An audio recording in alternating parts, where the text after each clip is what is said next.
Humanity sets the agenda.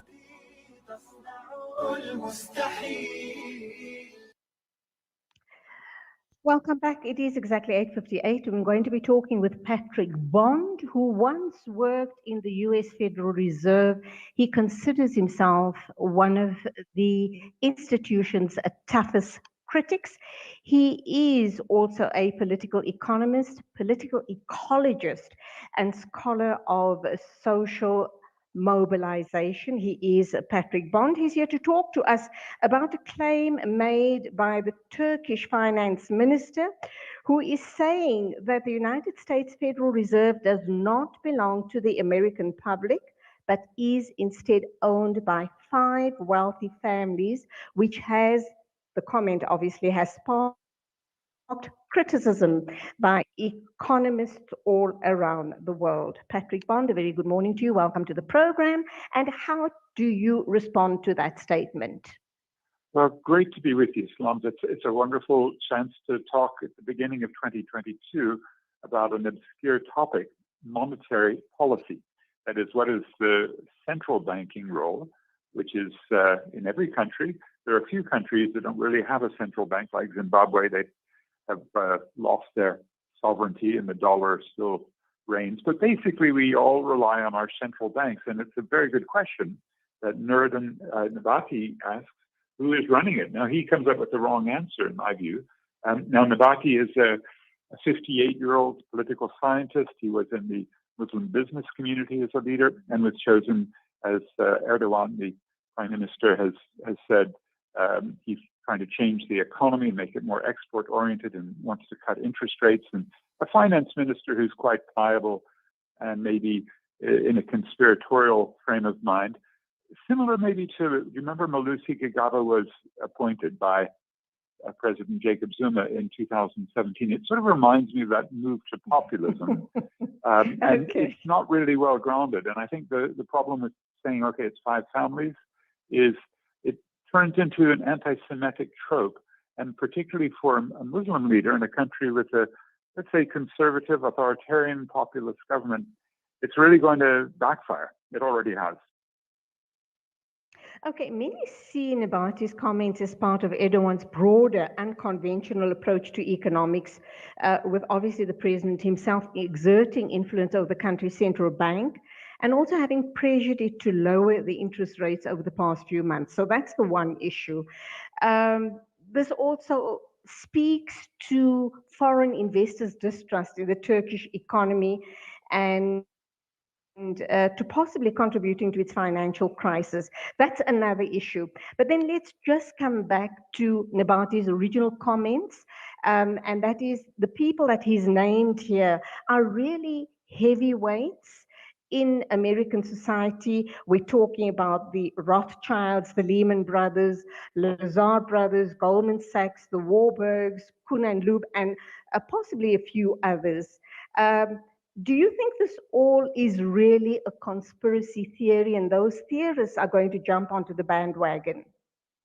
Yes, it's very dangerous, I think, to move in a direction in which names of families, especially these are Jewish names. And of course, people sort of say, oh, Jewish bankers, and they begin to think that there's some great conspiracy. Now, to me, the problem is a much bigger one of capitalism and imperialism and the use of monetary policy, especially what the Fed does is quantitative easing, and that policy was carried on by the British central bank, the European central bank, and the Japanese central bank, first after 2009 to try to get the world economy back on track, and then just a year and a half ago when the world's financial meltdown appeared very, very serious during COVID's worst moments.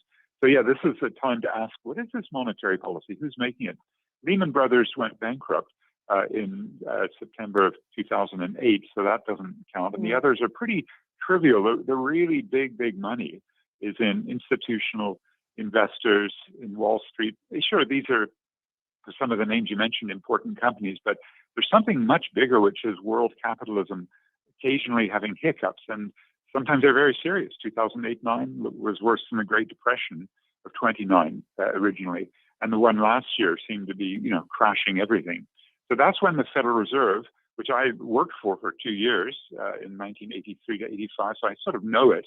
And I really object enormously to the way the Federal Reserve has been run. It's been run not for a few families, but for a top 1%, the elites of the U.S., because they got into a lot of trouble by extending their debts, extending finance, which is what capitalism does regularly. And there's where the Federal Reserve has to kind of throw money at the problem. To me, that would be the way to do the critique, not the way Finance Minister Nebati has, which is to create a conspiracy theory. Okay, let's come back to the Turkish situation. Erdogan's unconventional approach to Turkish economics. What are we seeing what's playing out in Turkey? And why do you perhaps think that Nebati has made these comments? Because we know that anything at all that happens in the United States, as far as obviously the reserves, monetary reserves are concerned, the impact is felt all around the world. And just right.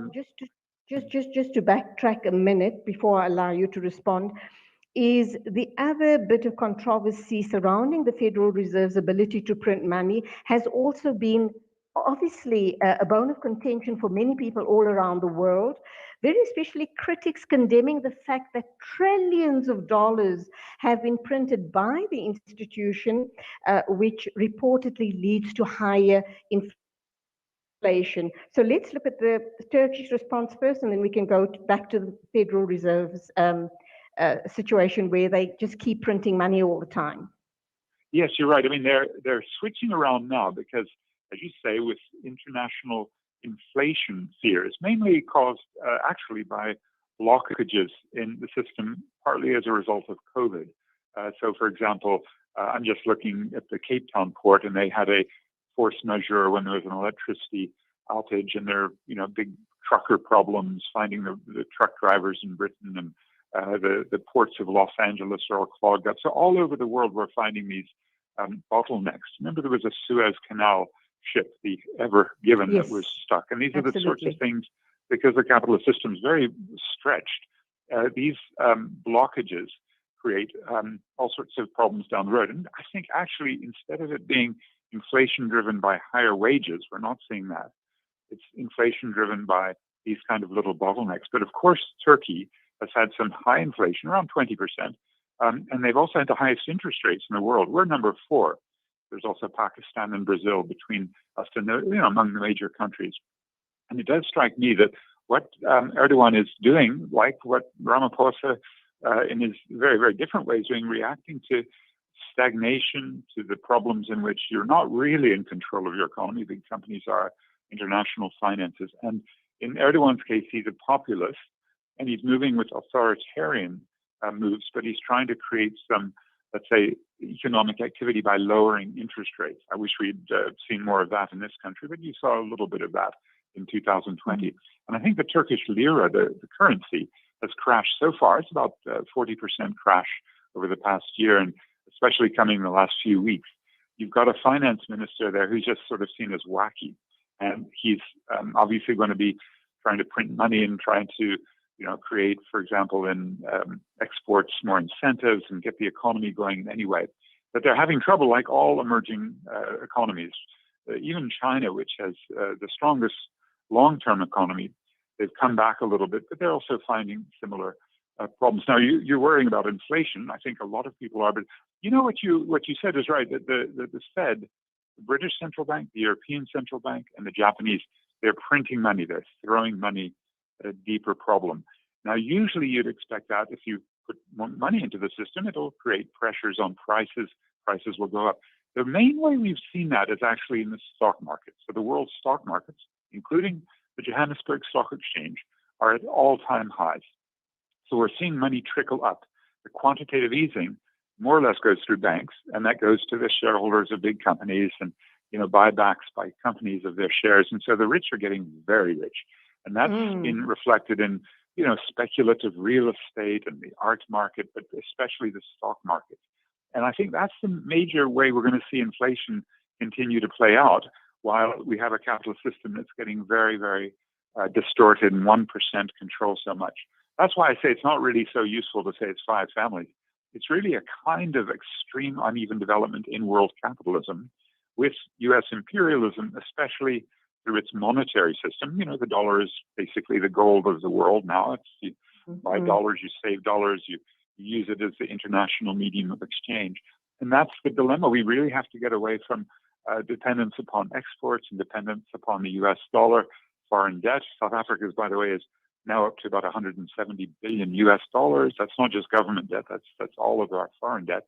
That's about 50% of our GDP. So we're really going to have to take lessons from what Turkey's doing wrong, including blaming, in a kind of anti-Semitic and sort of stereotypical way about 5 families control. It's actually a bigger problem than that, isn't it? Absolutely. Let me just digress here. And you know that here in South Africa, we have a huge problem. We've come out of a terrible year, 2021. Thank God it could have been worse. We've managed, common sense prevailed. We've managed to come through. We know what's happened in July with the rioting. Obviously, that's indicative of a very big economic problem in South Africa. It's obviously joblessness, lots of youth being out of work, and you can very easily incite them in any way you'd like, simply because they've reached the bottom of the barrel, so to speak. What do I'm glad you believe? put it that way. I was just going to say, because the theory we get from our president is different.